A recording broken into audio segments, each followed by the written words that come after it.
René Guénon, symbole de la science sacrée. 7e partie, symbolisme axial et symbolisme du passage. Chapitre 63, le symbolisme du pont. Bien que nous ayons déjà parlé du symbolisme du pont en diverses occasions, nous ajouterons encore à ce que nous en avons dit quelques autres considérations, en connexion avec une étude de Donna Luisa Coomaraswamy sur ce sujet, dans laquelle elle insiste particulièrement sur un point qui montre l'étroit rapport de ce symbolisme avec la doctrine du Sutratma. Il s'agit du sens originel du mot « setu », qui est le plus ancien des différents termes sanscrits désignant le pont, et le seul qui se trouve dans le Rig Veda. Ce mot, dérivé de la racine si, attaché, signifie proprement un lien. Et en effet, le pont jeté sur une rivière est bien ce qui relie l'une des rives à l'autre. Mais outre cette remarque d'ordre tout à fait général, il y a encore dans ce qui est impliqué par ce terme quelque chose de beaucoup plus précis. Il faut se représenter le pont comme constitué primitivement par des lignes, qui en sont le modèle naturel le plus orthodoxe, ou par une corde fixée de la même façon que celle-ci. Par exemple, à des arbres croissants sur les deux rives, qui paraissent ainsi effectivement attachés l'une à l'autre par cette corde. Les deux rives représentant symboliquement deux états différents de l'être. Il est évident que la corde est ici la même chose que le fil qui unit ces états entre eux, c'est-à-dire le Sutratma lui-même. Le caractère d'un tel lien, à la fois ténu et résistant, est aussi une image adéquate de sa nature spirituelle. Et c'est pourquoi le pont, qui est aussi assimilé à un rayon de lumière, est souvent décrit traditionnellement comme aussi étroit que le tranchant d'une épée, ou encore, s'il est fait de bois, comme formé d'une seule poutre ou d'un seul tronc d'arbre.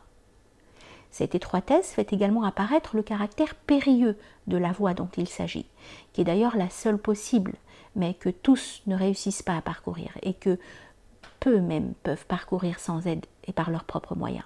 Car il y a toujours un certain danger dans le passage d'un état à un autre.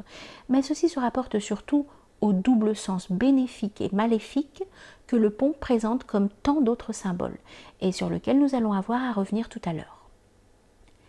Les deux mondes représentés par les deux rives sont, au sens le plus général, le ciel et la terre, qui étaient unis au commencement et qui furent séparés par le fait même de la manifestation, dont le domaine tout entier est alors assimilé à une rivière ou à une mer s'étendant entre eux.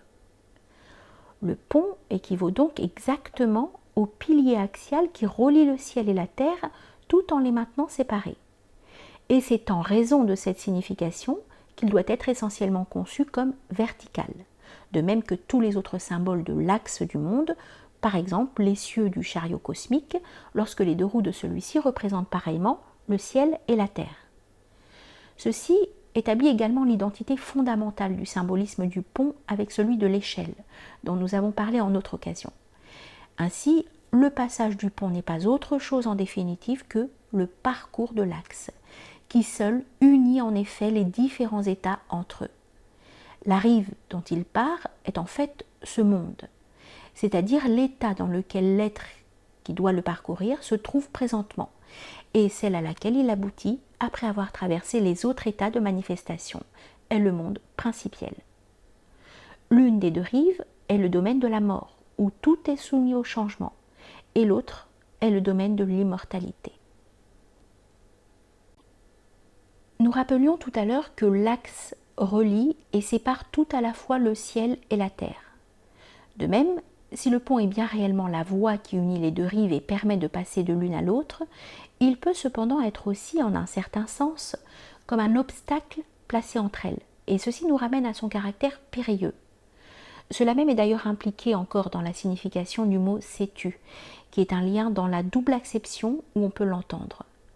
D'une part, ce qui rattache deux choses l'une à l'autre, mais aussi d'autre part une entrave dans laquelle un être se trouve pris. Une corde peut servir également à ces deux fins, et le pont apparaîtra ainsi sous l'un et l'autre aspect, c'est-à-dire en somme comme bénéfique ou comme maléfique, suivant que l'être réussira ou non à le franchir. On peut remarquer que le double sens symbolique du pont résulte encore du fait qu'il peut être parcouru dans les deux directions opposées, alors qu'il ne doit pourtant l'être que dans une seule, celle qui va de cette rive vers l'autre. Tout retour en arrière constituant un danger à éviter, sauf dans le seul cas de l'être qui, étant déjà affranchi de l'existence conditionnée, peut désormais se mouvoir à volonté à travers tous les mondes, et pour lequel un tel retour en arrière n'est d'ailleurs plus qu'une apparence purement illusoire. Dans tout autre cas que celui-ci, la partie du pont qui a déjà été parcourue doit normalement être perdue de vue et devenir comme si elle n'existait plus. De même que l'échelle symbolique est toujours regardée comme ayant son pied dans le domaine même où se trouve actuellement l'être qui y monte, sa partie inférieure disparaissant pour lui à mesure que s'effectue son ascension. Tant que l'être n'est pas parvenu au monde principiel, d'où il pourra ensuite redescendre dans la manifestation sans en être aucunement affecté, la réalisation ne peut en effet s'accomplir que dans le sens ascendant. Et pour celui qui s'attacherait à la voie pour elle-même, prenant ainsi le moyen pour la fin, cette voie deviendrait véritablement un obstacle, au lieu de le mener effectivement à la libération, ce qui implique une destruction continuelle des liens le rattachant au stade qu'il a déjà parcouru, jusqu'à ce que l'axe soit finalement réduit au point unique qui contient tout et qui est le centre de l'être total.